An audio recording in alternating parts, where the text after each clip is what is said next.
There we go. Just checking in if Substack works well. I have the board open. Yeah, boards. Boards are important. Yeah, we'll need the board. Okay. This is a board meeting. This is the board meeting. Okay, Substack is live. Chat is working. Ian, Suresh, hello. But LinkedIn isn't it? No, LinkedIn isn't, and I don't think it will be. I think we can survive not having the planning meeting on LinkedIn. Yes, it's okay. So we're live on YouTube and Substack. I messed up the event, and it's too early to fix the event because it won't allow scheduling. It won't allow scheduling with an event less than 10 minutes before you start. Okay. Welcome everyone. Today this is a little bit of a backstage, or how would you call it, behind the scenes look. Adrian and I are planning the next 10 weeks, the next 10 episodes, and we figured why not make that an episode in on itself, because it's a lot easier if you can give us some feedback, if you can ask questions. Hans-Peter Schmidt, hello Hans. Massive, hello. All right, people slowly funneling in. Nice to have you with us. Adrian, how are you? How are you dealing with the heat? Summer has officially started in Europe. It's okay. I like it more than winter. I used to do it differently, but now I can do my sport thing outside. So I do 6 days a week. And it's not that nice if you need to do those kind of things. Really need to do, and you have bad weather. So yeah, there's always, there is always stuff you can wear to mitigate this, but it isn't fun. So that's two different pairs of shoes there. And so yeah, I like it. It's warm, but yeah, it's not too warm. It's still Germany. It's not Greece or something like that. So it's okay.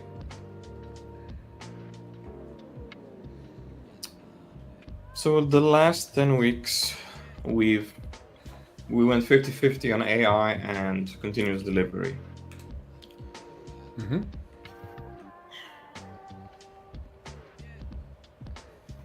What should we do next? Or before you answered that,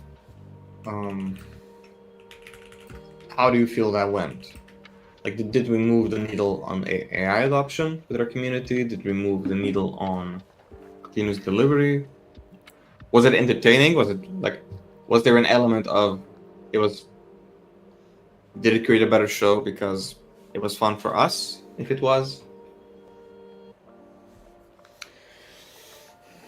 I think AI was interesting, and I have the feeling that now people slowly come out of their holes in social media and start to admit that they actually use it.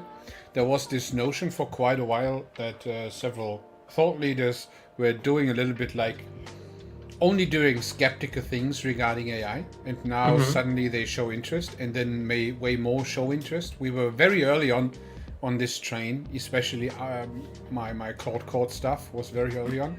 And I think it's interesting. I think it's relevant, but I don't know exactly if we should put the focus on that. That's a different story, because I think that I wouldn't do it 50-50, not necessarily. Maybe have one episode, but I wouldn't make it like a major topic. We can implement a feature in an episode or something like that, using AI, taking a look how far we came. Maybe we can have guests, something like that regarding that one, having a little longer session and doing it like we did with the testing cutters, talking a little bit about doing really something and discussing best practices using Cloud Code, which is still the best of those, and proving that it's possible if things are done right, if you go into at least the direction of extreme programming practices. Without them, it's not really good to use AI. That have I to add to that one. And then I think we are good to go. So we can have one of those sessions. I would say that session should be together with a guest, in my opinion. Okay, so have like one AI-related session with a guest. Do you have any ideas of who that guest should be? Not yet. And do you mean to have a conversation with this guest, like an interview, or to code with the guest? Code together with a guest, I would say. Code together with the guest. Okay.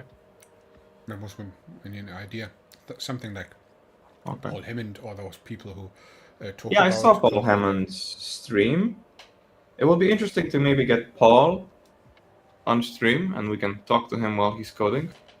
You know, and you know, in that format, and just as a, what I was thinking is maybe we could replicate what we did with Nick.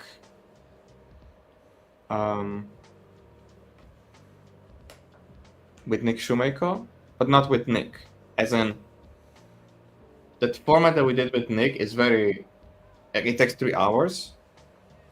And the guest, in our case Nick, is basically running a presentation and live coding. So he's pretty much fully text for attention. And I'm thinking, if we can get that... Oh, you were away from me for a second? Am I back? Yeah, you are back. So I'm thinking that if we can replicate that with somebody using Cloud Code, I think they might have a lot more bandwidth to interact more with the stream and talk to us. So we would have to, we could do it less in like this presentation style and more in like this, you know, you code with your agent while having a discussion with us. And we discuss it. Yeah, and we discussed it because there is a natural sort of waiting element to it. So I'm sort of, for now, just brainstorming that format. I don't know exactly what stack that would be, whose agent we're using, what we're building. But I sense that it would be easier to approach that kind of format from this perspective of, yeah, let's have a conversation while the agent is coding. For entertainment value, mostly. To sort of be able to sort of see it being demonstrated while we're talking about it, and have less this sort of demonstration pressure of, it's a demo, like we have to go, there's an agenda, and we have to go from start to finish. So Paul was doing that. So his shortest stream right now is 1.5 hours. Maybe we can talk to him and get him on board on that. But maybe it would be interesting just having Paul on stream, unrelated to maybe coding. So I'm keeping that option open. So we're discussing maybe inviting Paul Hammond on. We also had that pinning tests for TDD that I've been discussing with Ahmed, but we just can't find an overlap in time that would match our streaming time. So for Wednesday, so I think that's still pending. That's still pending somebody giving on the overlap, which I assume it would have to be Ahmed. So we have you those tried. two. On some point in time in the future, Ahmed will be on the stream, right? But for now, it's a theory. Oh, it's drinking wine again. It's already warm, so Coffee. wine helps. One coffee.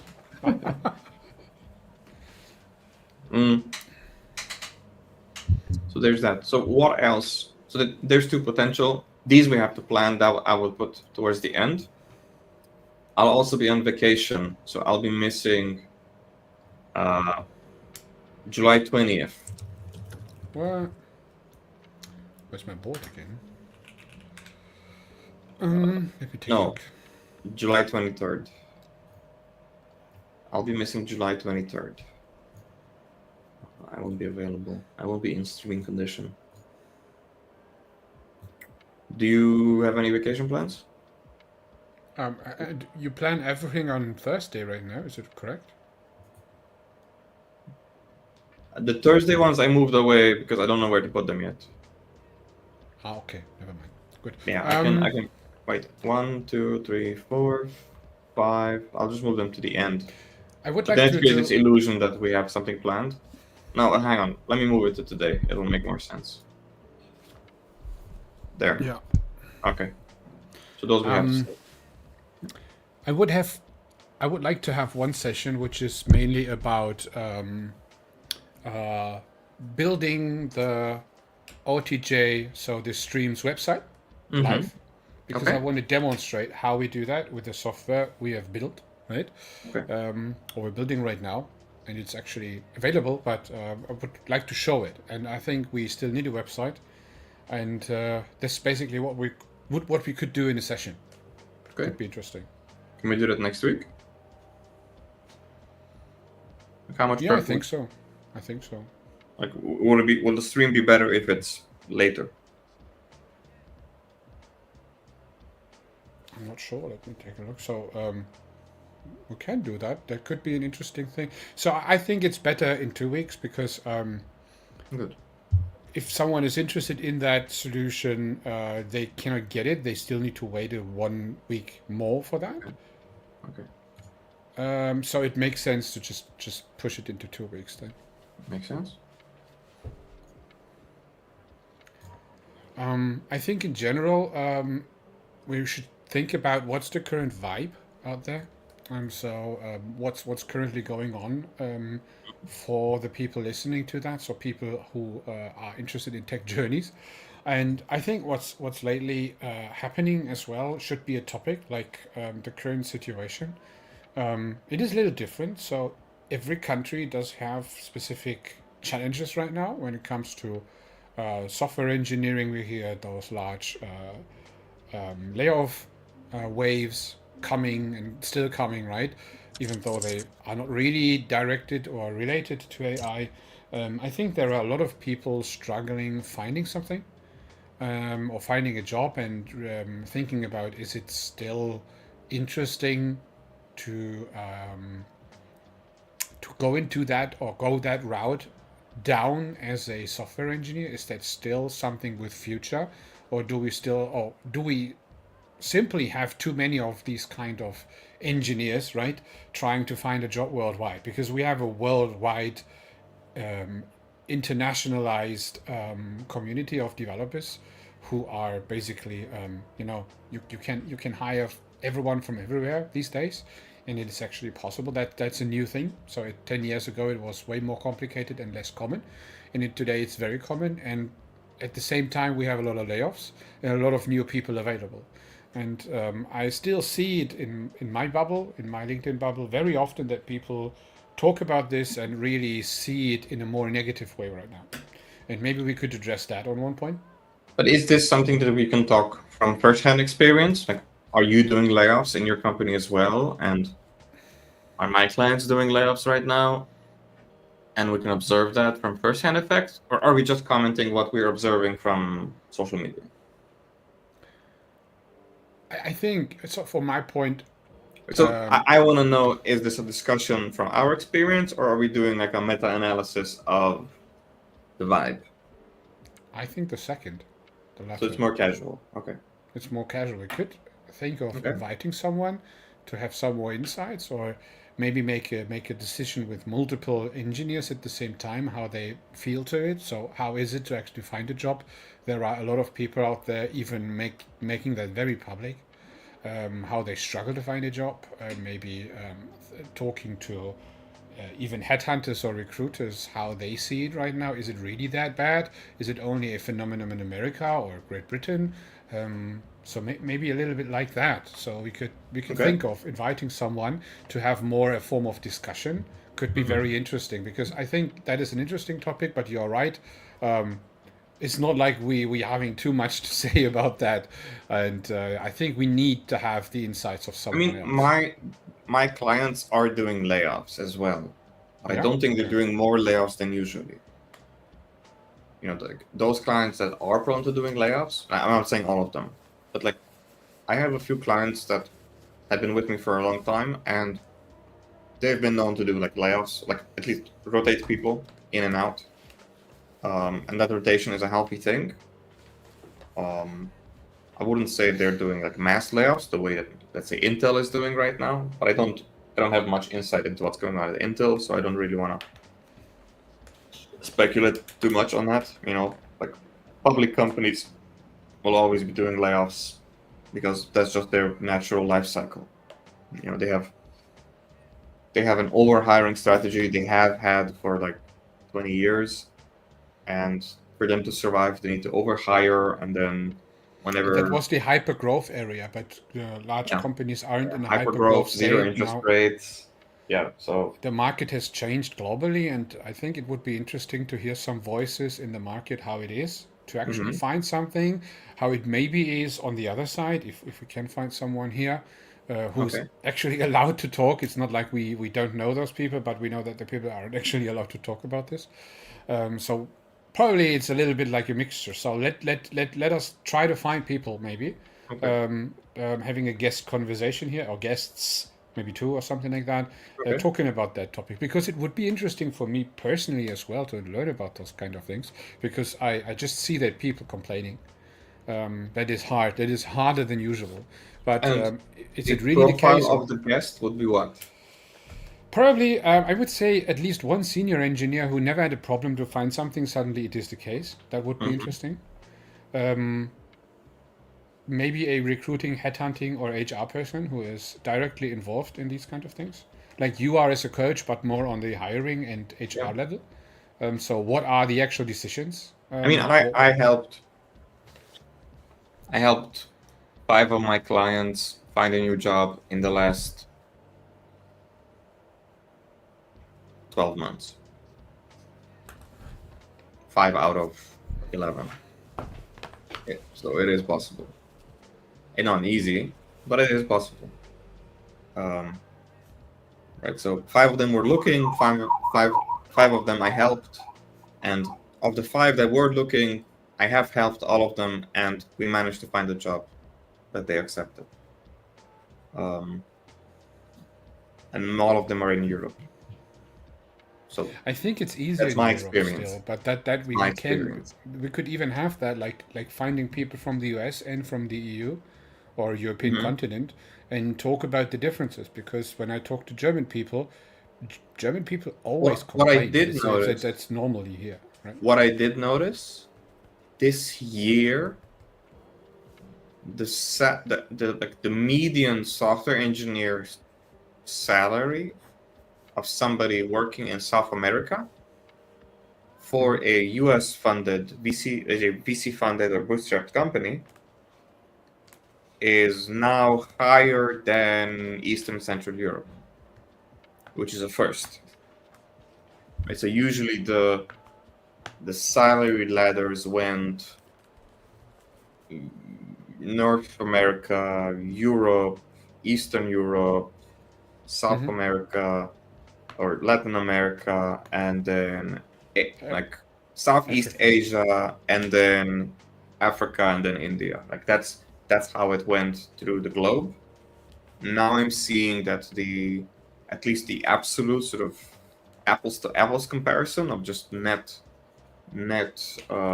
salaries for a remote team, there does seem to be like this West block shaping in the Americas, um, partially due to the weaker economic situation and the weaker VC situation in Europe, right? So the venture capital, um, the venture capital market has definitely taken a hit um, from the economic disruptions going on in There are Europe. not that many new startups out there right now, because especially the VC funded startups aren't really existing right now. So And sometimes they for are those way smaller so than they were for before. those that don't know, we have so VCs are these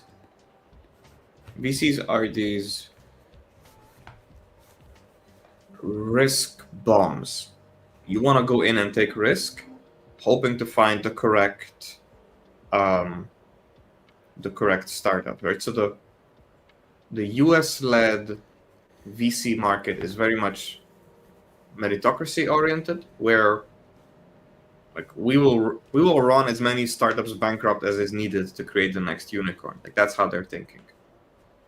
Um, whereas in Europe, I think most of the funding is actually happening through like the European Union's investment funds, so the fund sharing amongst member states rather than just typical VC funding, or at least in size comparison, it's like I would say 50-50, like VCs and then the European funds. A lot of companies that I know that are getting, that are either bootstrapped or are startups have like this European fund stage before going for a seed round. And the mentality in Europe is that it has more of this sort of French and German bias to it, where going bankrupt is extremely stigmatized, right? So, no, you want to sustain that for long. It's more like you drive it. Even your startup, you drive it more like a future family business yes, than actually a hyper growth. Let's Yes. risk and let's gamble some. Yes. So gambling is not a thing here in Europe. No one likes to gamble here. If you gamble, Well, then maybe in there Great is this- Britain, but not there's in. there's this aversion to the kind of risk taking that US VCs are doing, where it's like, here's money, if it doesn't work out, declare bankruptcy, close the business, sell it, whatever, and do another one. Here it feels it's a little bit more all in Europe. Like, you start one business, it's sort of expected that it's sort of at least a mid-term venture of some kind. I think that's a huge factor, a cultural one. I've seen that as well. I personally prefer the American model, but it depends again on the industry as well. For coaches, it's of course better to have US customers because they are looking a little bit more forward into I need to get better in order to get hypergrowth. And the problem with the Europeans is very often that they don't think in big numbers, so they don't set big goals. It is a little bit like they are okay with their downsides in Europe. It's more common than in the US. Startups, yes, but however, professionals in general, those businesses that do succeed, then have that sort of passive training, passive management training, passive leadership training, right? So SAP, for example, is a German company. It's one of the big tech giants that has been registered in Europe. Let's say, it's hard to say that it's a non-US company when most of their businesses in the US, right? So, but notably, we are seeing an absence of a dominant cloud provider. Like, that's, I think, like a hot topic right now. There's just one upcoming in France. I forgot them in the cloud. I was in a cloud fest with them. Mm-hmm.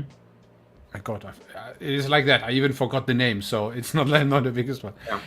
And in Germany we have the Schwarzgruppe or Black Group. It's but it is not yet really large. It is like we don't have really large European cloud providers. Yes. That's still not a big thing, even though everyone on something like CloudFest tells you that the only ones who really building megawatts here are the Americans. That's how it is. So the Americans are basically buying everything they can here in Europe just to build new megawatts. It is the Europeans even don't count their work in megawatts these days. It's what the Americans do because there is not this the scope is not the same, and in that regard, it's definitely something we won't see anytime soon that the Europeans are really trying to keep up. So it's definitely, as far as SaaS businesses and now AI businesses are shaping up, I think the AI businesses are registered in the areas where the price of AI and the price of cloud providers is cheaper, right? Which is still the US. So that's definitely a factor for that kind of business. There are, like in insurance and meditech, that's a much smaller factor as far as the budget is concerned. But as far as my clients are concerned, in the sort of SaaS area, there is definitely this sort of market disruption. I don't even know what to call it, where the market seems a little bit weaker. So everybody's sort of acting a little bit more frugal. There is that sense of I recently picked up on this vibe in LinkedIn about agile coaches are going away, or at least Scrum Masters are going away. Finally. Yeah. Took ages. Right. So there was this, let's say, there's this decline that middle management is sort of becoming leaner, and that there's a trend of rising IC managers. I've seen this when I started 20 years ago in my I career. see in form of individual contributors. Yes, so as in, like, there's far fewer non-technical engineering managers, for example, than there were 10 years ago in the same vertical of a business, I would say. Okay, so let's get back to the scheduling because we are half an hour in nearly. So next week we don't have a topic. In 2 weeks we have Page Bar, which is the name of that one. Okay, nice. Then we have. I asked Paul already. He answered that he's actually interested. So we need Awesome. to plan that, but we need to plan that on detail. But this is my homework. I will tell you how we can schedule that one. We need to schedule it first and foremost. And when we know what we're doing with Paul, I would like us to announce it at least a week.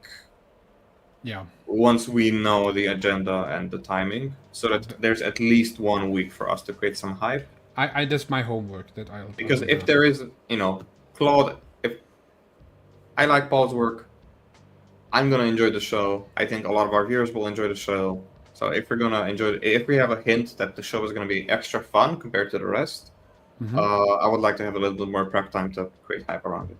So definitely after July 23rd, when I'm back from vacation.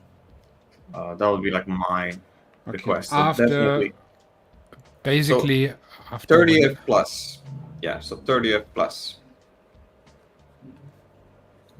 Okay, then the second show would be around situation in the market. Frame it a little bit like that. My homework will be to find some people, interesting people talking about that. Two, maximum 3 people, I would say. Could be an interesting thing to have a larger discussion round. I don't know where to put it yet.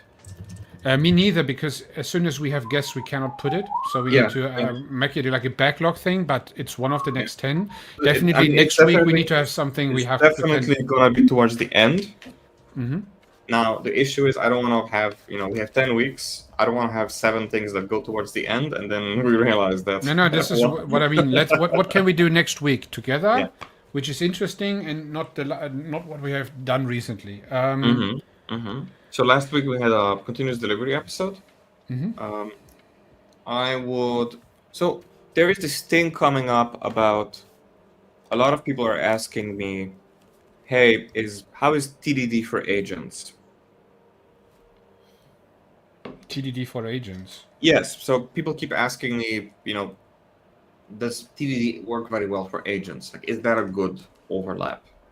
And I see this sort of overlap of, if you codify a system prompt, like using Claude terminology, if you codify a good system prompt for Claude, as far as I can tell, from LinkedIn, from GitHub, from events, 90% of the time, so 9 out of 10 system prompts, are basically extreme programming principles. Yeah, but there is this one thing which we have noticed already. I noticed that myself. So you don't really go from test to test. So the AI is only really working. So if you want to do it more autonomous, so you have some form of plan that works. It needs a bigger context area than a human. Exactly, but you cannot really do that. Like, I have an idea. Let's go to the first test, then go to the next test. Yeah. So that doesn't work really. It needs to have something like this is a test plan. We tried that on stream, and us trying to humanize it too much actually got in the way. Exactly. We can have a discussion. Okay, this is on point. This is what we're doing next week. Good. Can you formalize that? Not yet. Give me 10 seconds. I'm counting. 5 more.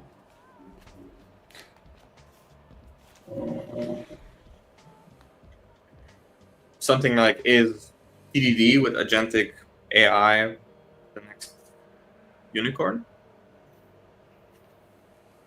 That's where I'm going.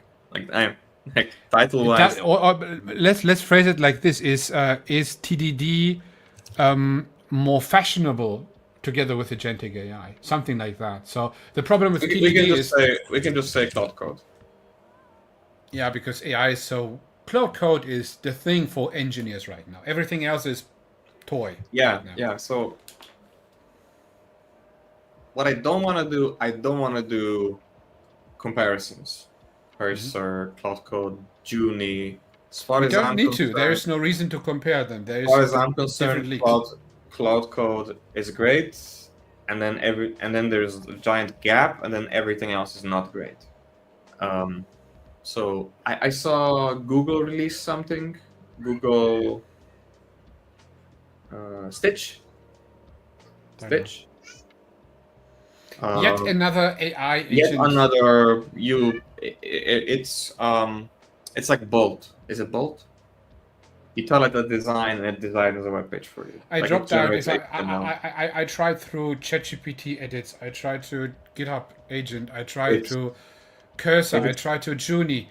They are all really subpar. They are not good for those practices we just described. Period. I'm seeing an emergence of a sort of unsuccessful market, which is agentic design solutions for front end, which are mimicking not the engineering path, which is what Paul is doing with Cloud, but they mimic the low-code, no-code path. So rather than saying, here's Wix, design a website, here's Wix AI, design it yourself, and you get HTML, and then you can choose your platform. And it's not working very well. Not yet. I haven't found one that doesn't have that, oh, this looks AI generated. Like, I generated, and then it looks AI generated, and then I need to invest. It gets me there. It gets me a very quick prototype, but then I spend 10 hours fixing that AI feel that it has. But that was always the problem with Wix and Webflow, that you. I'm not talking about Wix specifically, but I'm talking about these kinds of builders, like Builder AI, Bolt. But there is an underlying issue. It's not only about AI. It is about the reality that people try to visualize that, hey, a little website is a simple problem, which is not. If you try to make a business of your website, it is a huge thing. Has to be branding consistent. The hero section needs to be spot on. There is a certain shape that you expect, certain colors, certain flow. One of my clients is in the WordPress builder space. One of my team coaching clients, and it's still a very complicated landscape. There's still a lot of manual work to be done. AI isn't taking any jobs in that space anytime soon, just because of how customization. So we have the same. So we utilize the first prototypes as well for AI, which is using blocks to actually create what you need. But you really need to niche it down, so narrow it down to some possible outcomes. Then you can utilize it. But the idea of Wix and Webflow, like Pages, are that you are free of the idea of a template of WordPress. It's a little bit like that, or building it yourself. And that is extremely complicated. That is something I wouldn't even consider right now, because most people actually don't need that, because the idea of I need to have an individual website means that everyone would have known every other website, which isn't necessary. So you need to have something which is really like the idea of I need to have my coaching website in 15 minutes. And AI is not capable of doing that with an entire open design system. That's simply not possible. So it can modify things inside something and then reuse it. That makes sense. But most solutions try to be very open and use AI at the same time, which is the idea of lovable and these kind of things. But it is not yet where it is. So simply it isn't really usable. And especially not... It is not repeatable. So even though you might build the first page, you don't know what happens on the second one. And that is another problem. So you cannot be consistent in your journey. And Claude is the only one that is consistent enough for that to make sense, to incrementally build something rather than it just being a one-shot. But not for UI purposes. So, do you do UI yourself still, even with Cloud Code? So that's if you have a good design system, your I Cloud see Code it. can help you scaffold, but you need to do it yourself. I see these LLMs be used a lot in like video generation, like just coming up with like quirky AI generated ads. They do look AI generated, and I see them a lot on YouTube, where there's YouTubers who specialized in just having a AI generated voice over like cut together clips of secondhand reused reaction videos or something like that. There's definitely a case to be made for like that kind of usage. But I don't We could want to. talk about AI slop on some on one of the sessions. Okay. So AI slop is actually the mass-produced waste of AI, which we see more and more in form of text, video, I would like to and have images. that as a filler session because I'm not quite sure what the value of the episode is, other than us having like a fun, casual episode. I think the value is, so we are in the tech journey space, which means that software developers, coaches, tech, whoever is related to that one, is exposed or creates him or herself content. And so it is if you want to go into that space and create content for tech, you are confronted with a lot of content creators who suddenly are capable of creating tech content as well.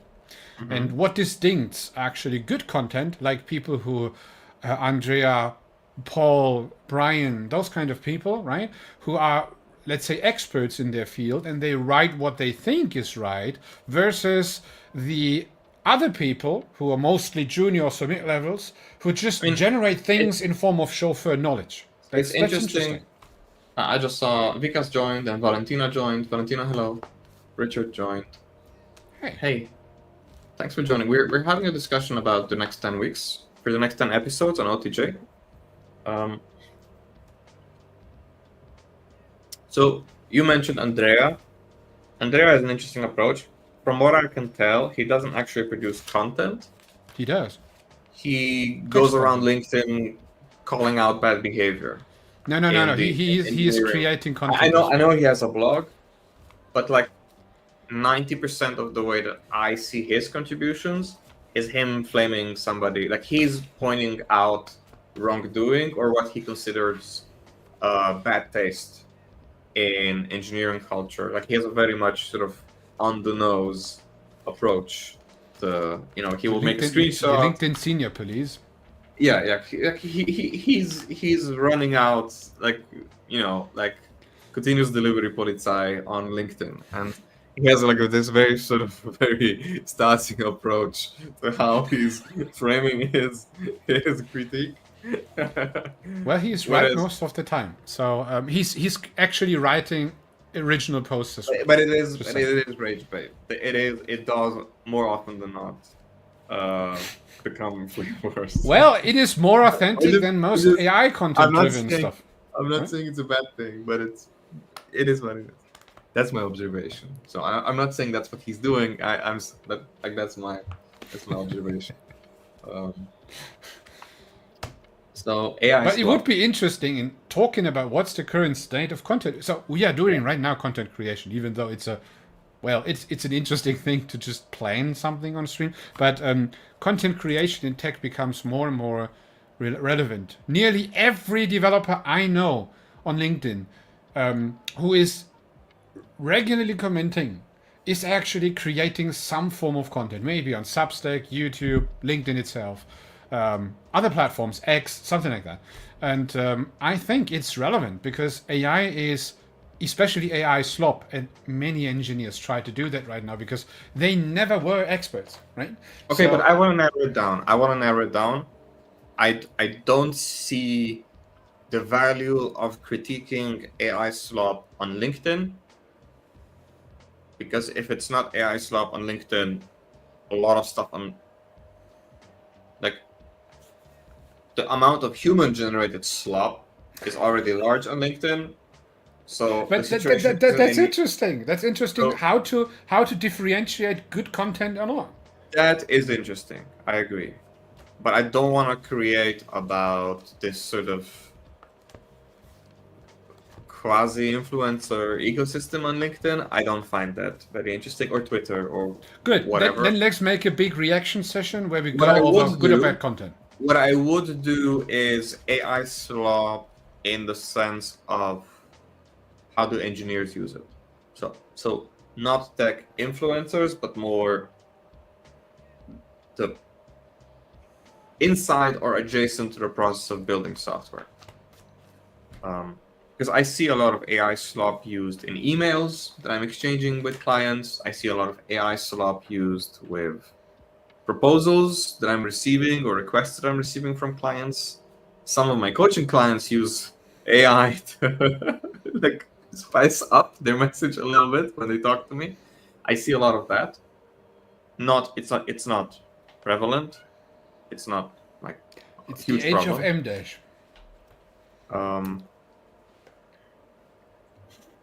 Yeah. So do we do something about that or not because of time? Yes, but like we need to frame it.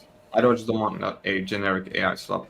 No, not. episode. It Like, could be I don't know what how to spot how to spot valuable content on LinkedIn.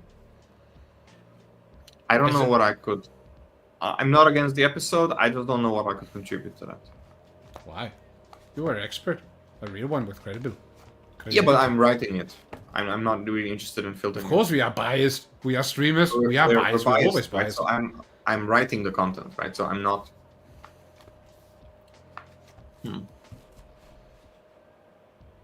Yeah, but that's the idea of a social media thing. So, who can please judge what other humans do right or wrong in the correct way? There is no answer to that. From 1 to in the 10, universe. from 1 to 10, from 1 to 10, this topic sounds like a 5 to me. It'd have to be at least a 6 for me to be somewhat excited about it. So there's something missing. How can we make it a little bit more exciting? Not a lot. A little bit more exciting. With reactions. You had an interesting reaction about Andrea's content. Just saying. Yes, but that's not AI slop. That's Andrea. it's Like not. I can. Even if he is using. I mean it in general. I mean not specifically AI slop. AI slop is one of the most negative examples, right? But there is, Yeah, so as you said, there human is slop this as well. But there element- is good content as well. There is this element of a lot of content online is AI generated, and that tends to make the content longer. And the longer the content, and the more easily it is generated, the more readers use AI to summarize the content. So there's sort of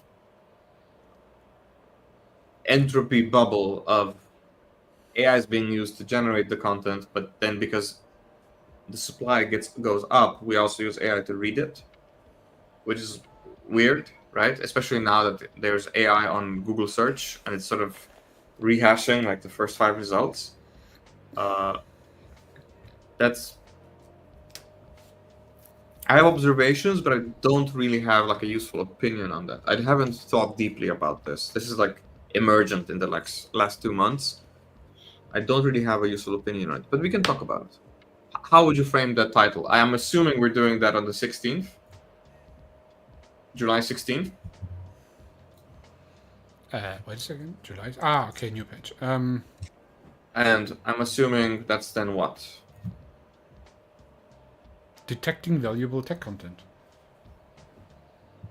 So you want to just talk about AI slop in content in LinkedIn? AI content. slop is, I think, one of the aspects of bad content. As you said, we always had bad content. Where I'm coming from is I'm thinking about content as in what I'm seeing AI slop is Git commit messages, pull requests, documentation, emails and Jira tickets, and then DevRel, etc., etc. I find the first 4 a little bit more interesting than just LinkedIn social media. Like, I don't mind that people use AI to generate posts. What I do mind is, for example, in a coaching, what comes up a lot is I see engineers either spend too much time writing a commit message or just use AI to generate one. And I think that's just slop. I don't find that useful. Because A, nobody reads them, and B, if you can, like, it's easier to generate it at read time than write time. So, you know what I mean? Like, it's, for some reason, engineers just get baited. Like, I see this a lot in the IntelliJ workspace and in VS Code when you're using the in IDE Git integration. They just have like a Copilot button or like a Juni button or like a give me recommendation button, and I find it to be kind of pointless. It is very bad outcome. It's just a 2 or 3 liner in GitHub, and in the. Because if it's a summary, it's a huge thing which is describing. I would want it to be like a high signal short description, and I prefer what Paul did in Cloud Code in his system prompt. I would prefer that instruction over, like, I would much rather prefer that the AI tells me whether this commit was a new feature or a refactor, rather than describing what's inside the commit. Right? So AI slop to me is more about this, just and then the engineer is just, when I pair with them, they are waiting for the Copilot to generate. Like, I can see them stream tokens, and I'm like, oh, this is time we're never gonna get back, and nobody's gonna read that. So why are we doing this? I see AI slop there, like AI slop to the degree that I actually call it out firsthand. There's that. Now, then the second aspect is just AI generated documentation that is incorrect. That I found a bigger issue, but more for enterprises, but I don't really have skin in the game in that matter. Okay, so AI slop. How to detect, you said how to detect bad content on LinkedIn? Yeah, I think that is interesting. Okay, detect bad content. Detect bad advice. Yep. Okay, cool. July 16th or later? That's okay. Keep it like that. Okay, so I'm on vacation on the 23rd. Are you okay with skipping the episode? Skipping? Okay. 30th.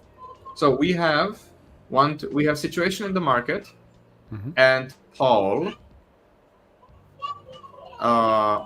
That's 2 episodes we have to plan. So 10 weeks from now is 1, 2, 3, 4, 5, 6, 7, 8, 9, 10. So the 10th episode will be August 3rd. No, September 3rd. September 3rd will be our last episode that we are planning today. From September 3rd backwards, where do we put the Paul episode? I need to ask him. You need to ask him. Okay. Yeah. So the two guest episodes happen between July 30th and September 3rd. So there's 1, 2, 3, 4, 5, 6 slots. There's 6 slots where we need to fit 2 guests. Then we have 4 more slots. So now we need 4 more episodes. I'm not sure if you can hear the kids in the background. We can. By the sound of it, they just had. By the sound of it, they just had a good snack. Like they have now some sugar in the blood, right? Yes. Yeah. Oh, they have found the candy right before they need to go to bed. Great, great. Better find some good book for the tonight, right? Because you need to wait. For this. There's no chance of getting the people to sleep. No chance. Oh, you need to be a very good stoic in that moment to just sit there and say, "I'm fine with that."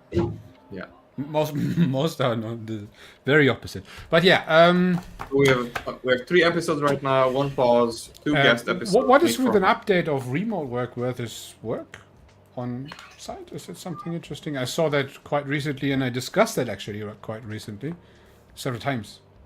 What do you think about that? About remote work? Is remote work now standard? I don't know. Like, a lot of my clients are remote only. Most are, I think. Yeah. Especially in the mid-sized company level. There are a lot of office spaces where just the CEO is sitting still. Yeah, like I would still like to go. I don't know. It's hard to say. Like being a dad, I would love to have an office if I'm working in a team. But I wouldn't want to co-locate for like a big job. That's I do exactly that. I have a office outside of my home. yeah. That's what I do. Yeah. And I can actually recommend this because you can't have strong enough and enough doors between you and your kids. They will find a way to. Yeah. Yeah. That's just shocking, but yeah. Remote Okay, work? but the remote work. So coming back to this idea, the channel is predominantly about continuous delivery, engineering leadership. We had a lot about that, but we had a lot about it recently, and then this is what I mean. So maybe get some fresh new topics into. Have one. And remote work and how, or we can just how to lead people correct in remote work. So leave the local work out of the topic and create the topic like how to implement correct tech leadership in a remote environment. Good. I like the suggestion. Would that be one of your topics that you would want to prepare for? So how to prepare tech leadership. Yeah, tech leadership in a remote environment. Oh. I put it down for more professional cloud code. This is actually yours, right? So I just put in it. I'm happy running that episode next week. Is mine as well. And then we have the Paul episode at some point until the 3rd, and then we have the situation in the market for which you said you wanted a guest until the 3rd, at some point to the 3rd. Can you suggest something? Because I think we should do some topics more on your. Well, and then we have this idea of AI-related discussion with a guest. I've separated that out from like the Paul discussion, but we could just have that by ourselves without the guest first. So one thing that I'm gravitating towards, and I know we said like to curb the enthusiasm for AI. What I've been thinking of doing as like a side project is pulling together useful. I have a few starred GitHub prompts from Brian, from Paul, and others that I'm sort of like I'm slowly building a library of good XP oriented system prompts, and maybe we can have an episode on that.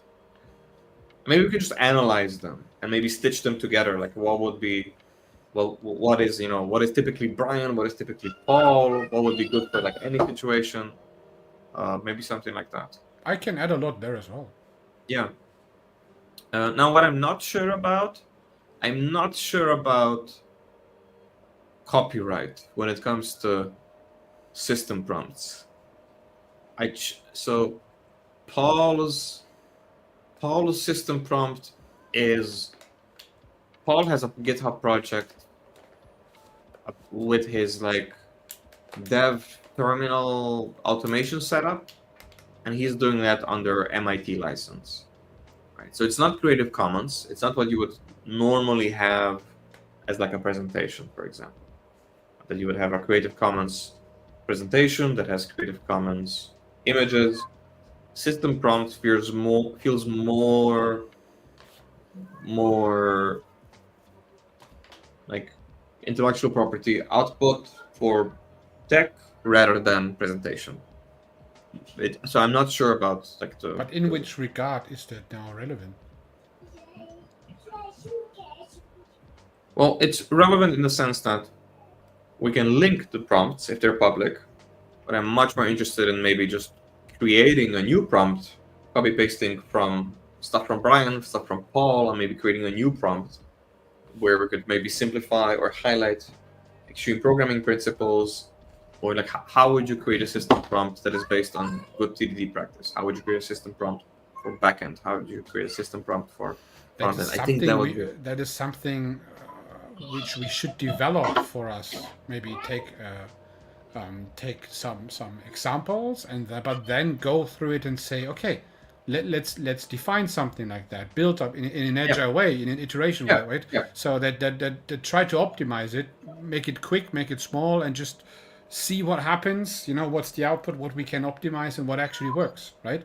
That is something we should develop during the session, not really copy from others, in my opinion. That's not the interesting part, because right, well, why should I watch an hour session where people, looking at something which I already saw, right? So yeah. So maybe we can do that next week on the TDD for Cloud episode.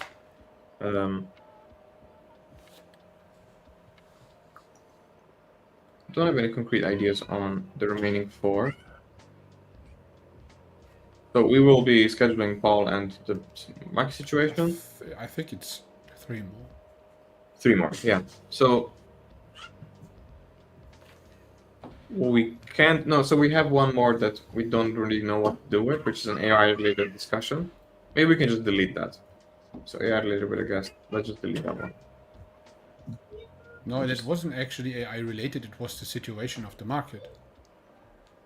Yeah, I've separated those out and moved them to the bottom, so that we can see it. Okay, yeah. Sorry. I had 3 because I split the poll discussion into 2. But I realized now that what we're doing next week is probably close enough to that. I think we shouldn't play too much waterfall here. So if we don't have 10 episodes in our head, then there are basically everything we're cranking out right now is probably not the best we could make. So my only concern is the admin work necessary to confirm and schedule the guest.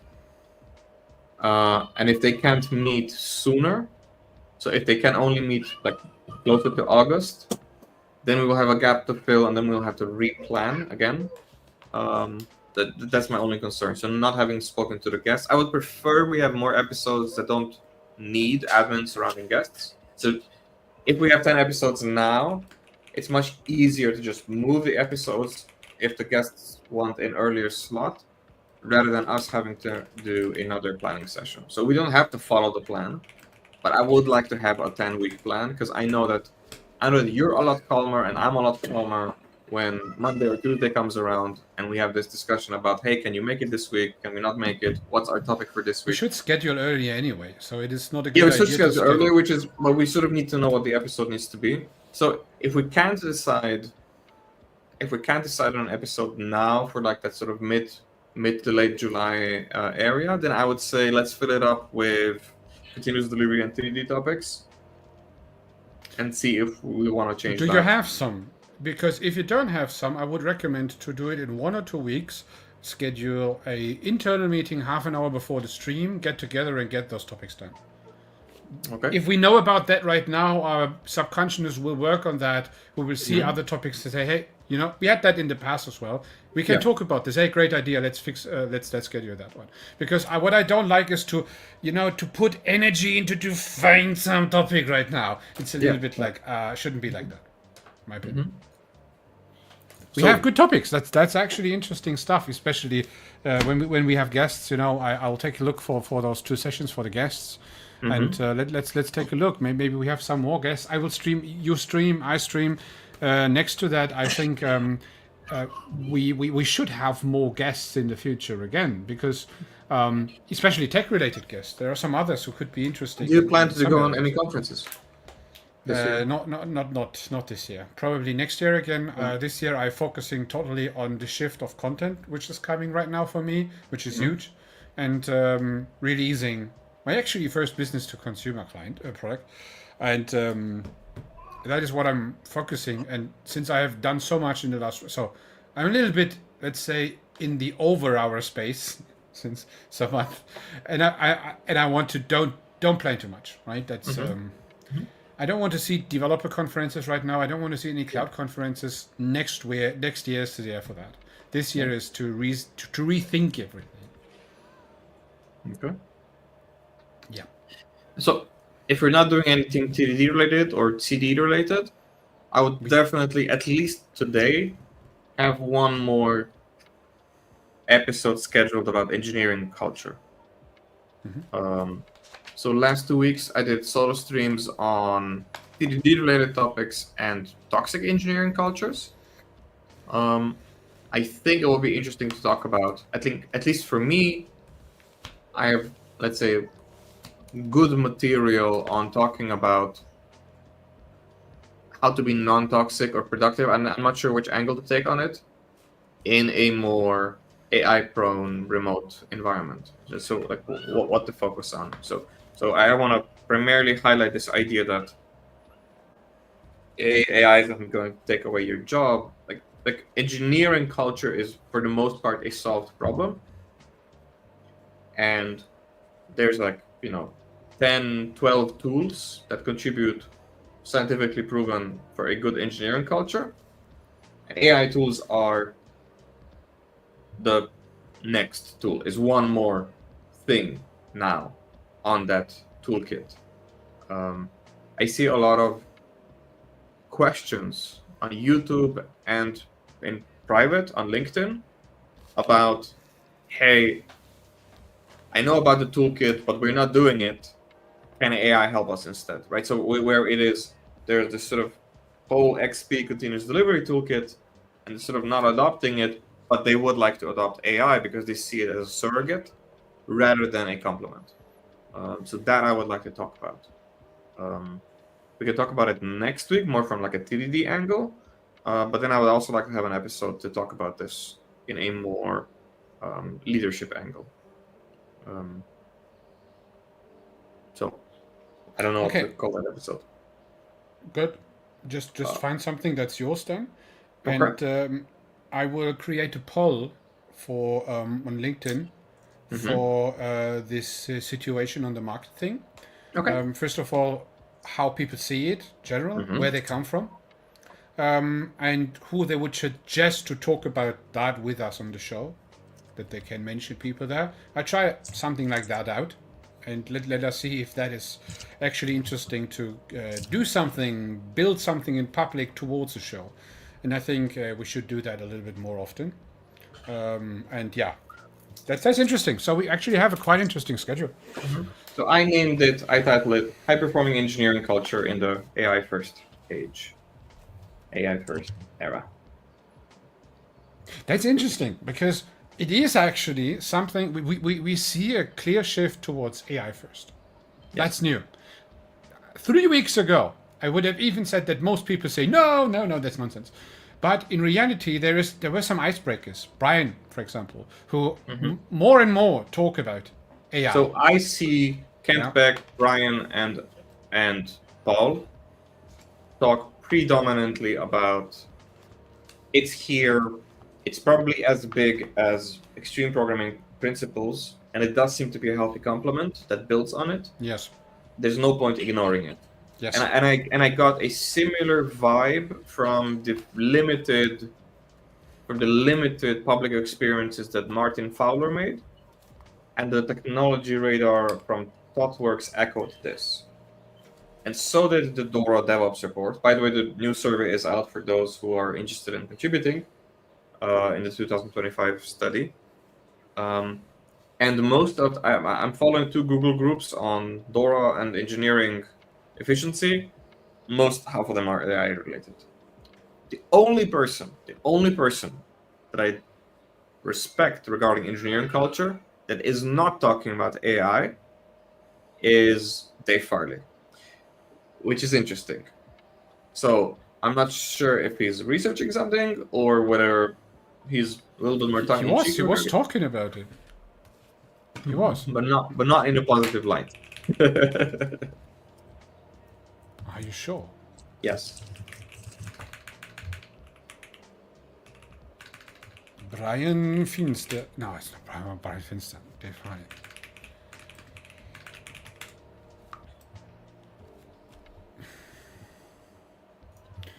Let's take a look. Anyway, so that's what I have for now. Okay, you are right. There's nothing new. There's nothing but he is the only big, let's say,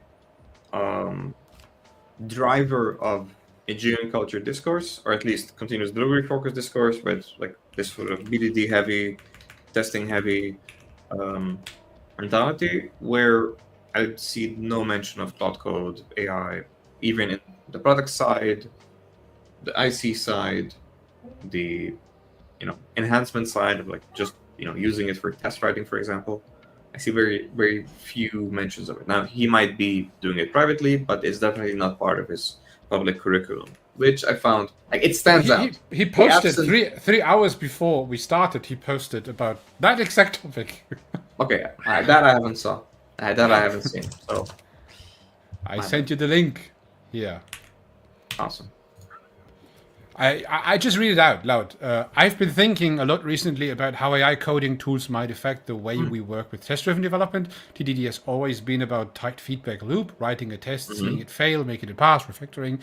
It's a discipline that gives us confidence, design quality, blah, blah, blah, blah, blah, blah. But now AI can suggest code as we write. Could it help us to write better code, more focused test cases? Question mark. Might it even shift... Okay, it's actually a big question. It's not the statement. It's a big question. Yeah, it's a very open-ended. But it is starting. So it is, he's start to actually fill the gap, slowly but steady, I think. Okay. So we can discuss it then. We'll know more once you get closer to that date. Okay. I'm happy with this plan. We have a little bit of a gap, and we have 2 guests to confirm.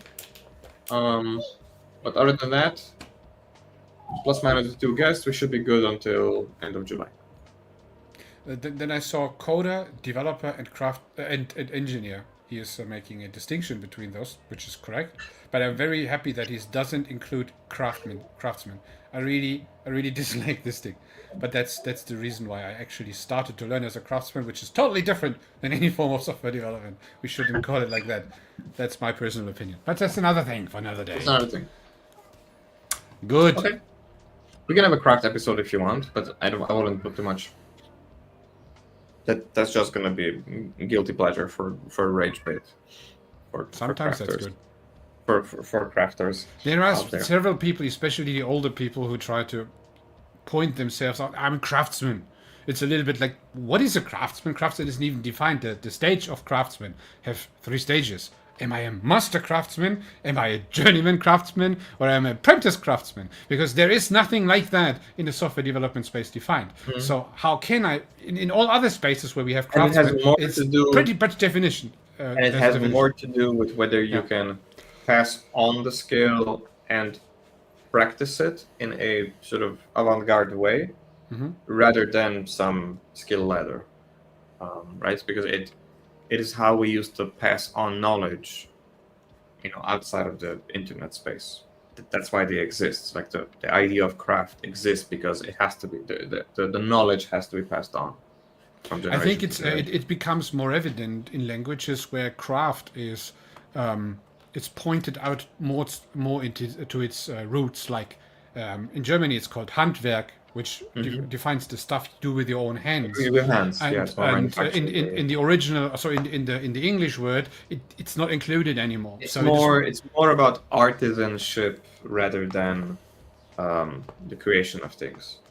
Exactly, but the craft itself, it's still referring to what is the German word as well. And most of the things are, let's say, every form of craft. It's distinct, but there's a distinction from actual art. Right, so craft and art are 2 different pairs of shoes. It always was, and I think that's one of the points is that that software engineering is somewhere in between those both and science.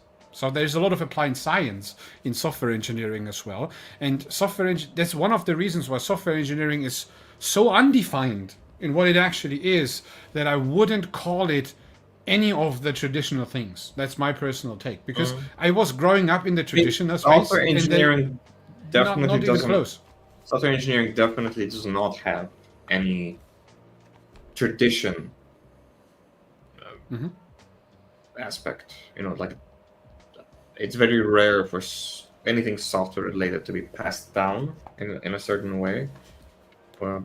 It definitely seems to be one of the, I'm thinking of the Gang of 4 and the design patterns and object-oriented. I think that approach to style is the closest that we have to craft. I think that's why people use it. But I wouldn't call it as tradition that is being passed down. that sounds more like books or curriculum around a group of ideas that have gained traction in the last 10 years. Yeah. But Yeah. I wouldn't call it craft. The thing is, in every craft, you can basically start as a trainee, as an apprentice. Then you can go for the journeymanship. This is the mid-level, as you call it. And then This there is is not that. mastery. But this is What- not what? that. What Like is not that? Software.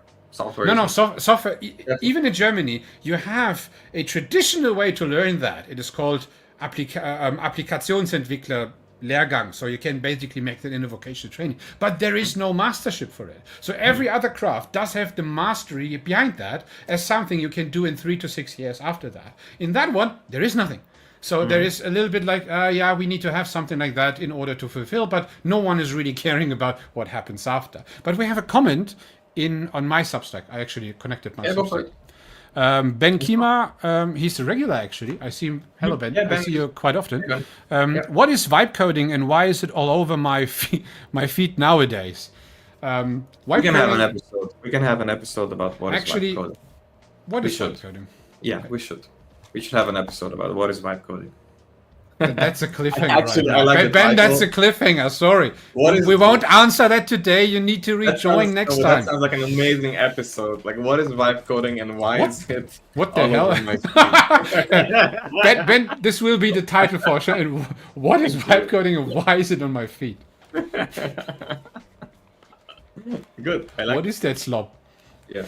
Unfortunately, he'll have to wait a long time for his answer. Why? Oh. Maybe. Good. But he says, haha, okay, but then give me a clue, please. Okay. Vibe coding is what you shouldn't do. So vibe coding is using agentic tools to mimic a no-code or low-code pathway to software rather than the typical SDLC. So if you're using something like, if you're programming and you're using Cloud Code to augment how you're programming, that's a typical SDLC route that is AI assisted. That's not vibe coding. That's you coding and then having a customized copilot with you. Vibe coding is when you normally wouldn't be coding, or you know how to code, but you're sort of lowering your standard, just have like some fun experiment, and then you're sort of talking to it, or it's more like this blase ChatGPT trying to one-shot the solution kind of coding that then gets lost in the details because you lack the typical Vibe coding, in a engineering nutshell, rigor. is asking for a feature and then begging to fix it several times and then give up and ask a software engineer to do that. So that's in a nutshell. But But I like actually, But I like the clickbait. I like the just the general tongue-in-cheek attitude of the topic. So we should definitely talk about that. yeah, we should. Okay.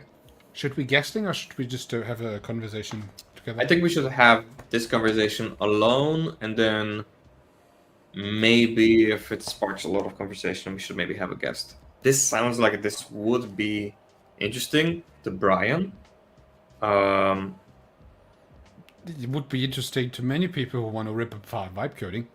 Yeah, but I think I don't think we have a shortage of guests here.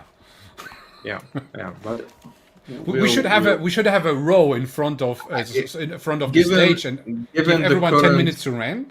Given the current backlog that we have regarding confirming guests and admitting guests, I would prefer us to just plan for now this episode to be done by the two of us, and then if we have extra time, which you probably won't have because you're doing a product launch, then we can talk about a guest.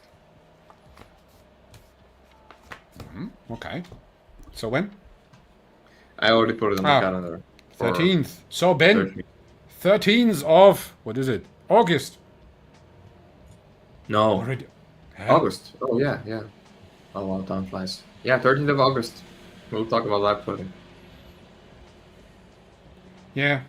But So if anyone try to sell you vibe coding, don't take it, because it is not what you want to do. That is not. It is a dream of the future. That's what it is. It is not that it is viable as a productive thing today. Maybe you can play around with things like Lovable, which is mainly a vibe coding solution for prototypes, where you don't really do something with the stuff afterwards yourself, but it's all black box. So You that just it's put in your throwaway. wishes and Throwaway prompts. output. Yeah. Exactly, and that's how what actually vibe coding is, and that is not a viable solution. It is simply not. You cannot do real productive things, and there is, I would say, not a real job market now or in the next 5 years. I cannot see it. Even if some people might search vibe coders, I wouldn't even know why, because most, especially startup CEOs, and there are some specialists out there who really say, oh, vibe coding is actually nothing for an engineer, so I do it myself with Lovable, and they actually fail on the road. So vibe coding is nothing for software engineers. It's not a viable career path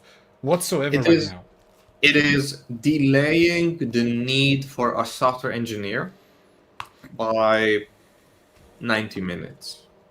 Basically, because that's the time it takes until you give up.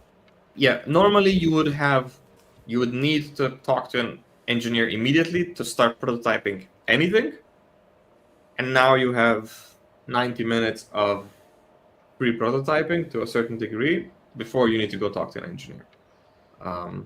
So in that regard, people who value that, there's a market for that. We can talk about that. For everybody else, if you are an engineer, it's definitely not for you.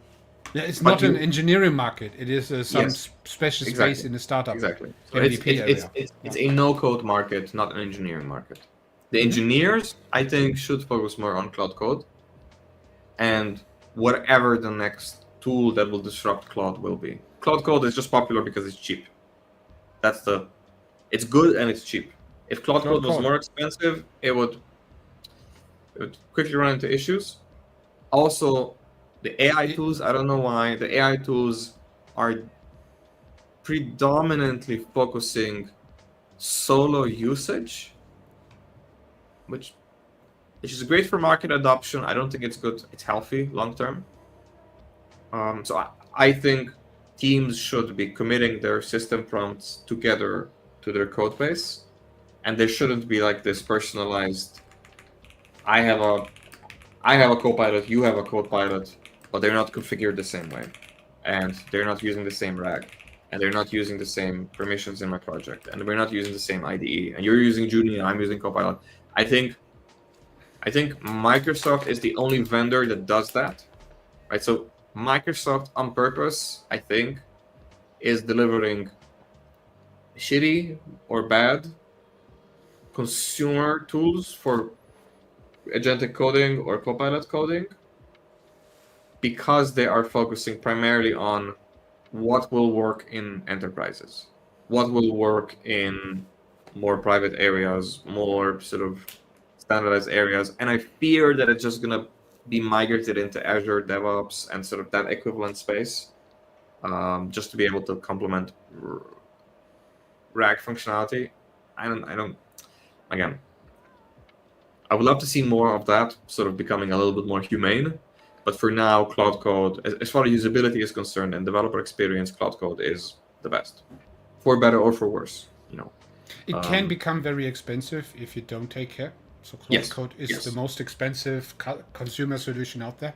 They have plans, but they are not really cheaper than the old one.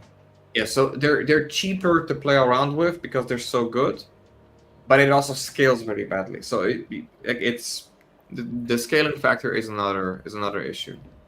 When you have large code bases, it becomes very quickly expensive, because then it needs to load immense amount of tokens to understand the problem, the issue. That is a solvable issue that will be a lot cheaper 6 months from now. So yes, but that's a temporary issue. But currently, it's an issue with so if you have large code bases, and there are code bases which does have a lot of cohesion in components and these kind of things, but there are like these typical things where every part is somehow interacting with others, especially when you have services in the backend area, and you need to let the AI understand, or Claude in this moment understand what actually happens in between the services. Then it becomes expensive. I'm heavily following AI usage, specifically Claude usage, in the event sourcing and event modeling space. I would say they are the dominant driver for actual huge productivity gains, but they're also like the smallest market. But as far as productivity is concerned, as far as impact and sort of tangible output is concerned, they're the most reliable market. It's just that event sourcing and event modeling are not a, let's say, default for most engineers. So I think it's just because people don't know it that they just don't know that it can be a lot better than what you would normally experience. But it requires a certain style of design, it requires a certain style of planning, a lot of XP principles. Doesn't need necessarily TDD, but it does require much more vigor and rigor with regards to how you're planning your data, how you're planning your processes, how you're planning your like the evolution of your data processing. So I don't have anything to comment on that yet, but I have my eye open, and as far as I'm concerned, they're in the lead. More on that later. Ben, next week, in 2 weeks, we will have a website for OTJ Online for the stream, where you will be able to see all the upcoming episodes with links, where you see that and these kind of things. And of course for everyone else. And I think that's something we were trying often with some stuff like LinkedIn pages, forums, but it wasn't really working. We need something where you can see like the RSS feed, which is loaded there, and these kind of things. It should be the centralized platform, and I'm really looking forward to show the world my product, or our product, because I think that OTJ is actually one of the prime things which can actually profit from such things, and I really want to show that, because there actually are no solutions for that out there right now. You can do your own websites, but to be honest, I have the reason to build 5 websites for Snackable CTO, Worth Following, OTJ. I don't have the time to build websites everywhere, right? And the blog and Substack is good, but Substack is not really a website. It is a blog. Even solutions like WordPress, etc., they're not simple enough for simple use cases. In 15 minutes. So that's the time frame. If you want to have a coaching site, if you want to have a podcast site with your own media kit, speaker page, RSS feed, Calendly integration, it should not take longer than 50 minutes, and you are online with your domain. Yeah. And then you can go into details and customize, but you should be able to start, because otherwise you only have resistance. So that's what we're having in 2 weeks. Next week we're talking about TDD and whether it is a reliable principled solution to talking to AI agents, specifically with Cloud Code. And then for the rest, we'll announce as we get closer. Plus, we will have a break on, there'll be no stream on July 23rd. So that's what we know for now. And then we'll have to confirm Paul and find a guest for the market situation. Good. Thank you, Adrian, today for the planning session. Thank you, Ben. Thank you, everybody else who has joined on my Substack as well. We had about 12 people on my side. Sorry about the LinkedIn mix-up. I messed up the scheduling, and we only streamed to YouTube and Substack today. We'll be more diligent about that in the future. Thank you so much. Have a good week. Goodbye. Bye, everyone. I'll do the outro and I'll close music.